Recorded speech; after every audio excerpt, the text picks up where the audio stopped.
Indonesia பகுதியை ஆண்ட ஸ்ரீவிஜய மன்னர் சூளாமணிவர்மன் சோழ நாட்டுல ஒரு புத்த விகாரம் கட்டணும்னு ஆசைப்படுறாரு. அதுக்கு சில தூதுவர்களை சோழ நாட்டுக்கு அனுப்பி ராஜராஜ சோழன் கிட்ட ஆதரவு கேட்க அனுப்புறாரு. இதுக்கு ராஜராஜ சோழன் ஒத்துக்கிட்டு இந்த புத்த விகாரத்துக்காக ஆனைமங்கலம்ங்கிற ஊரை தானமா கொடுக்கறாரு.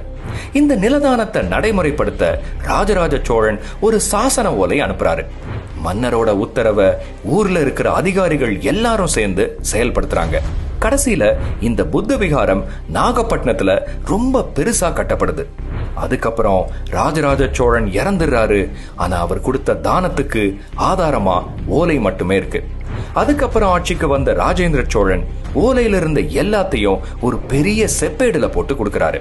இதுதான் ஆனைமங்கலம் செப்பேடு. இந்த 1000 வருஷ பழமையான பொக்கிஷத்தை நேர்ல பார்க்க தான் நான் நெதர்லாண்ட்ஸ்க்கு வந்திருக்கேன். பல மாதம் கஷ்டப்பட்டு இந்த அப்பாயின்மெண்ட் கிடைச்சிருக்கு. என்னோட அப்பாயின்மெண்ட்டுக்காக காத்துட்டு இருந்த நேரத்துல லைப்ரரியில உள்ள புக்ஸை பார்த்துட்டு இருந்தேன். திடீர்னு அங்க இருந்த ஸ்பெஷல் கலெக்ஷன் செக்ஷனுக்கு வர சொல்லி அழைப்பு வந்தது. இன்னும் கொஞ்ச நேரத்துல 1000 வருஷம் பழமையான சோழ பொக்கிஷத்தை பார்க்க போறோம்னு தெரிஞ்ச உடனே நெஞ்சு படபடக்க ஆரம்பிச்சது. ஒரு டேபிள்ல அந்த பிரம்மாண்ட பொக்கிஷத்தை எனக்காக தயாரா வச்சிருந்தாங்க.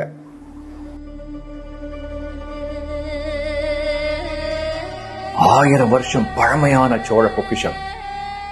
உள்ள நுழைஞ்சதும் அது முத தடவை என்னோட கண்ணுல பட ஏதோ இனம் புரியாத சந்தோஷம். எத்தனை நாள் கனவு! என் கண்ணுல நீர் வழிய கொஞ்ச நேரம் கண் இமைக்காம அதையே பார்த்துட்டு இருந்தேன். அதுக்கப்புறம் ஒவ்வொரு ஏடா வாசிக்க ஆரம்பிச்சேன். இந்த செப்பேடுல மொத்தம் 21 ஏடுகள் இருக்கு.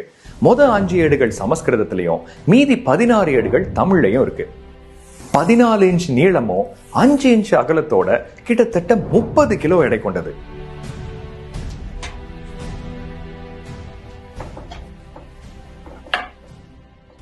எல்லா ஏடுலையும் சைடுல ஓட்ட போட்டு ஒரு பெரிய வளையத்துல கோர்க்கப்பட்டிருக்கு. இந்த வளையத்துக்கு மேலதான் லட்சினைன்னு சொல்லப்படுற சோழ அரச முத்திரை இருக்கு. சாதாரண சீல் இல்ல, பிரம்மாண்டமா புடைப்பா செதுக்கப்பட்டிருக்கு. இத பார்த்த உடனே புலி கண்ணுல பட்டிருக்கோம். ஆனா இது போக இன்னும் நிறைய இருக்கு. ஒவ்வொன்னா பார்ப்போம்.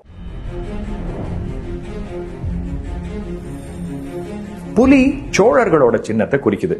வால் முன்னோக்கி இருக்கிற மாதிரி உட்கார்ந்து இருக்கு. பக்கத்துல 2 மீன்கள் இருக்கு. இது பாண்டிய